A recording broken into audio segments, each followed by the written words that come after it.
అందరికీ ప్రత్యేకమైన నమస్కారాలు.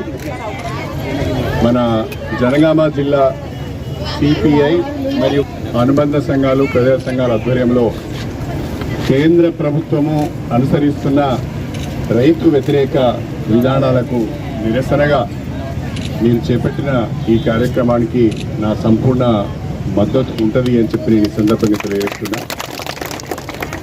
పేద బడుగు బలహీన వర్గాల వారికి వ్యతిరేకంగా కేంద్ర ప్రభుత్వం పనిచేస్తున్నది.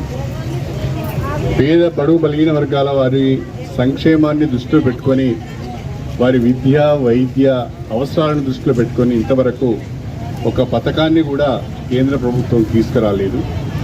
రైతు సంక్షేమాన్ని కానీ రైతుకిచ్చే సబ్సిడీల విషయంలో కానీ కేంద్ర ప్రభుత్వానికి ఒక స్పష్టమైన విధానం లేదు.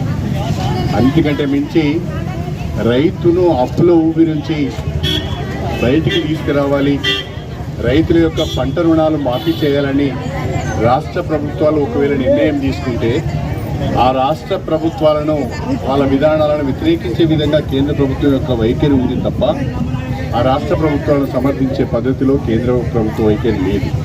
ఉదాహరణకు తెలంగాణ ప్రభుత్వం రైతులను అప్పుల ఊబి నుంచి బయటికి తీసుకురావాలని ఆలోచించి 2 లక్షల రూపాయల వరకు పంట రుణాలు తీసుకున్న వారికి ఒకే సమయంలో పంట రుణాలను మాఫీ చేయాలని ఆలోచించి ఇప్పటికే 23 లక్షల మంది రైతులకు 18,000 కోట్ల రూపాయల పంట రుణాలను మాఫీ చేసింది. రాబోయే రోజుల్లో మరొక 13,000 కోట్ల రూపాయల పంట రుణాలను మాఫీ చేయబోతున్నది. కేంద్ర ప్రభుత్వము తెలంగాణ ప్రభుత్వానికి రైతుల కొరకు చేపట్టిన ఈ పంట రుణాల విషయంలో సహకరించవలసింది పోయి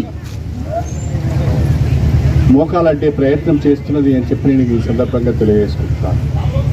పేద బడుగు బలహీన వర్గాలందరం కూడా రైతులతో కలిసి మహిళలతో కలిసి సమిష్టిగా పోరాటం చేయవలసిన అవసరం ఉన్నది. అందుకు నా వైపున పూర్తి సంఘీభావాన్ని తెలియజేస్తూ మీ అందరి దగ్గర సెలవు తీసుకుంటున్నాను. మీరందరూ ఎందుకు ఎండలో కూర్చున్నారు తెలుసుకుందామని చెప్పి ఆగాను నేను. కాబట్టి విషయం తెలిసింది. కార్మికులు కూడా అందరిగా కమ్యూనిస్టు జెండా ఉన్నది అంటే అందరూ ఉంటారు. కమ్యూనిస్టు జెండా నీడనే ప్రతి ఒక్కరు ఉంటారు. ఎర్ర జెండా అంటే పేద వర్గాలు, కార్మికులు, మహిళలు అందరూ ఉంటారు. అందరికీ నమస్కారం.